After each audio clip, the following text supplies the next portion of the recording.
अनाथ हूँ। वो लोग मुझे पकड़कर पहुंच गई थी और वहां कबीर के घर पर अफरा तफरी मच रही थी। प्लीज उठ जाइए। क्या हुआ आप सुबह सुबह? परेशान क्यों हो? कबीर गायब है, कहीं दिख नहीं रहा।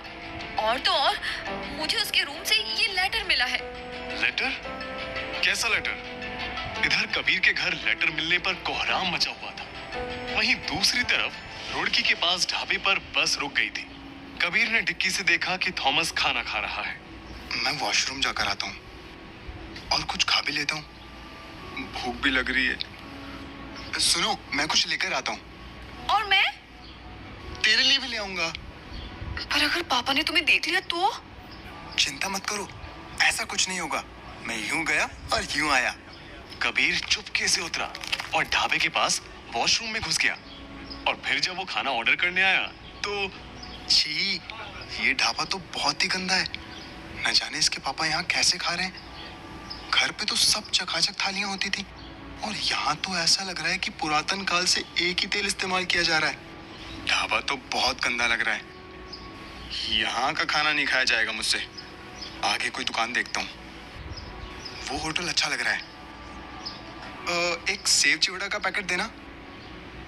और जब उसकी नजर बस पर पड़ी, अरे बस तो जा रही है। इधर कबीर की बस छूटी जा रही थी। वहीं दूसरी तरफ कबीर के घर पर उसकी मम्मी का बुरा हाल हो रहा था। कबीर घर छोड़कर भाग गया। क्या बोल रही हो सविता? उसने ये खत लिखा है, आप ही पढ़ लो। पापा, मैं 1 महीने के लिए जा रहा हूँ। जैसा आपने कहा था, 20,000 में महीना गुजार के दिखाऊंगा। हाय मेरा बेटा, पता नहीं कहाँ होगा। चिंता मत करो, शांत हो जाओ। ये लड़का इतना बड़ा हो गया है पर बचपना नहीं गया। पता नहीं कहाँ होंगे लाड साहब। उनके लाड साहब इस वक्त बीच हाईवे में शायद रह जाने वाले थे, क्योंकि बस तो स्टार्ट हो चुकी थी। ये सब रखो, आप छुट्टा भी रखो। अरे 10 रुपए की चीज का कोई 500 देता है भला? रुको भाई। पर कबीर कहाँ रुकने वाला था। वो तो पूरी ताकत से बस के पीछे भाग निकला था। तेरी।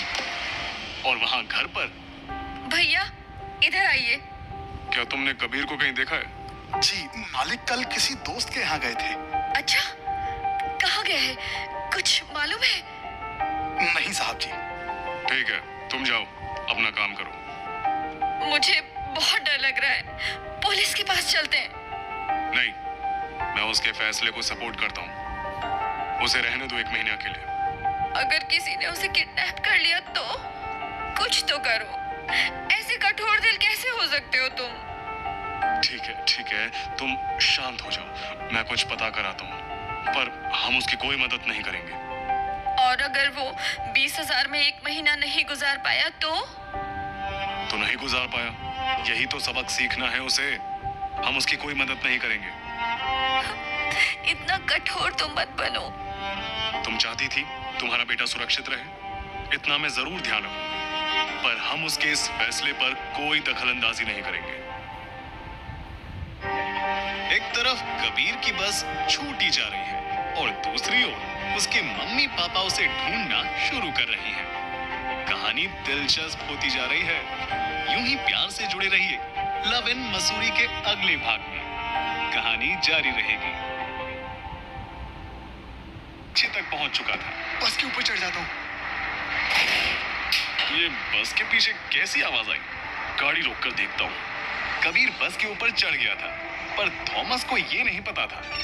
कुछ अंदर का सामान हिल गया होगा। उसने पीछे जाकर डिक्की खोली, पर अंदर तो सामान की जगह कुछ और ही था।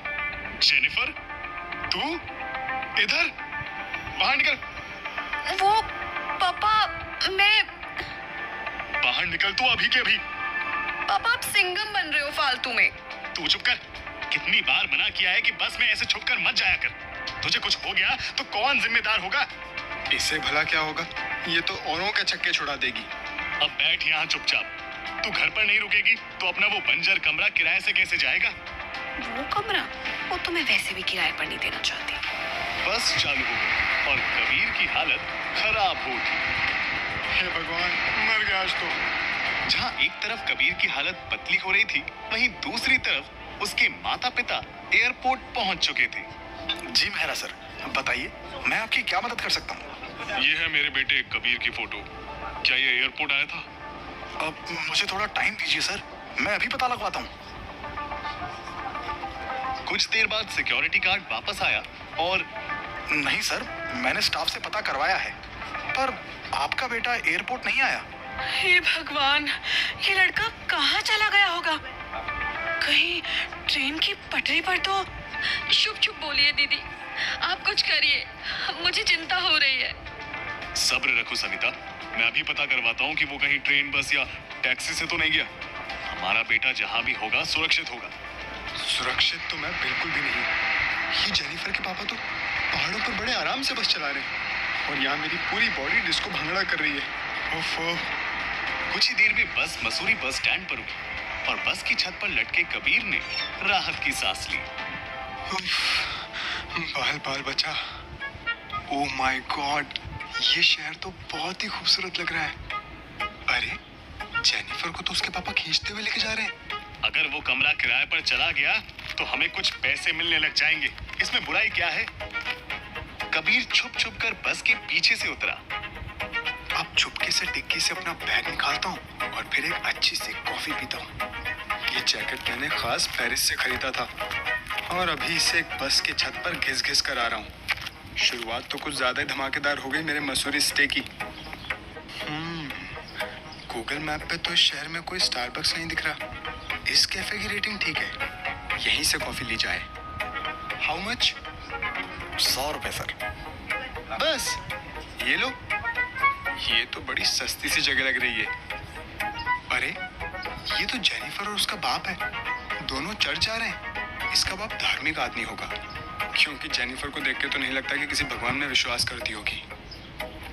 जेनिफर धार्मिक थी या नहीं ये तो नहीं पता था, पर वो अपने पापा को भूत प्रेत की बातें जरूर बता रही थी। पापा, मैं सच कह रही हूँ, उस कमरे में रात को आत्माएं आती हैं, इसीलिए कोई किराए पर एक दिन से ज्यादा वहाँ नहीं टिकता। कैसी बहकी बहकी बातें कर रही है तू? जीसस ही अब तुझे बुद्धि देंगे।